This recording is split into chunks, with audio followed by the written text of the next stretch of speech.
دوای ئەنجامدانی ژمارەیە کۆبوونەوە لە نێوان حکومەتی هەرێمی کوردستان و حکومەتی عێراق هێشتا هەردوولا نەگەیشتوونەتە ڕێکەوتن لەسەر شایستەداراییەکان و ڕادەستکردنی نەوت و داهاتی خاڵە سنووریەکان. وتەبێژی فراکسیۆنی پارتیش ڕای دەگەێنێت لەگەڵ بەغدا ئەوەی ڕوودەدات دانوستاندن نییە و نیەتی ئەوان ملشکاندنە نەک ڕێکەوتن.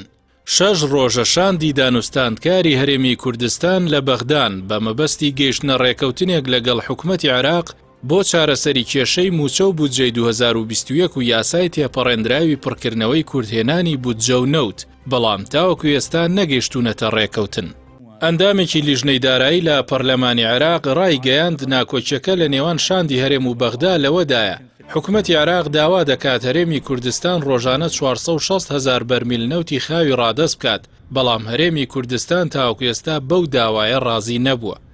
بە پێی یاسای پڕکردنەوەی کوردهێنانی بودجە کە مانگی ڕابردوو پەرلەمانی عێراق پەسەندی کردو، کورد دەنگی پێنەدا، ناردنی شایستەدارایەکانی هەرێم لەلایەن بەغداوە بەستراوەتەوە بە پابەندبوونی هەرێم بە ڕادەستکردنی ڕۆژانەی 250,000 بەرمیل نەوت و نیوەی داهاتی ناوخۆ، بەڵام لە ئێستادا خواستی بەغدا زیادی کردووە. جەمال کۆچەر پەرلەمانتاری کورد لە بەغدا وتی هەرێمی کوردستان داوا دەکات حکومەتی عێراق هەموو موچە و بەشە بودجە و شایستەی کۆمپانیاکانی نەوت لە هەرێمی کوردستان بدات، بەڵام بەغداش بەو مەرجە ڕازی نییە.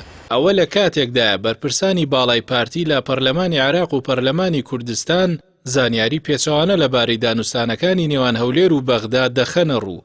لە نوێترین لێدواندا بەشیر حەداد جێگری سەرۆکی پەرلەمانی عێراق لە پشکی پارتی ڕایگەیاند گفتوگۆکانی نێوان شاندی حکومەتی هەرێم و حکومەتی فیدراڵ لە ڕێکەوتنی کۆتایی نزیک بوونەتەوە و هەرێم هەموو ئامادەیەکی خۆی بۆ ڕێکەوتن و پابەندبوونە دەستوریەکانی دووپات کردووەتەوە.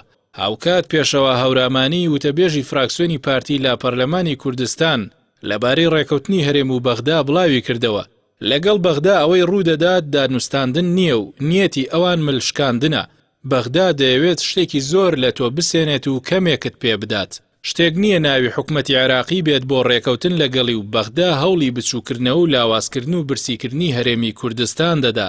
بڕیار ئەنجومەنی وەزیرانی عێراق ڕۆژی سێشەممە پرۆژەی بودجەی فیدراڵی ساڵی 2021 تاوتوێ بکات و تاوەکو ئێستاش نازانرێت حکومەتی عێراق پرۆژە یاسای بودجەی بەبێ یەکلایکردنەوەی بەشە بودجەی هەرێم ڕەوانەی پەرلەمان دەکات یاخود چاوەڕوان دەبێت تاوەکو یەکلایکردنەوەی ئەو بەشە بودجەیە.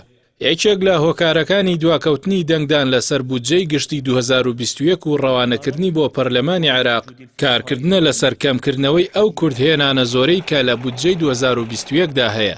بە پێی زانیاریەکان قەبارەی بودجەی ساڵی 2021 عێراق دەگاتە زیاتر لە 150 تریلیۆن دینار، بەوەش نزیکەی 100 تریلیۆن دینار کورد دەهێنێ.